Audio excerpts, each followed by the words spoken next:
আসসালামু আলাইকুম। কেমন আছেন আপনারা সবাই? আজ থেকে আমাদের হোটেলটা আবারও নতুন করে শুরু করছে। আলহামদুলিল্লাহ, আজ থেকে আবারও মিষ্টি তৈরি করতেছে। আমাদের এই হোটেলটা সান্তাহার রেল স্টেশনের পাশেই। আমার হাজবেন্ড যখন এই হোটেলটা করতেছিল তখন হোটেলের নামটা এশিয়া রাখা হয়েছিল। তারপরে যখন হোটেলটা ভাড়া দেওয়া হয়েছে তখন ওনারা ইউরো নামটা রেখেছে। আপাতত ওই নামটাই দেওয়া আছে।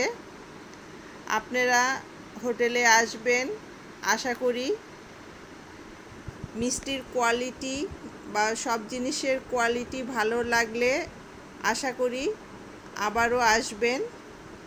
আমাদের জন্য দোয়া করবেন, সবার দোয়া কামনা করছি।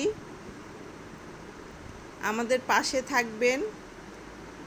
ভালো থাকুন, সুস্থ থাকুন। আল্লাহ হাফেজ।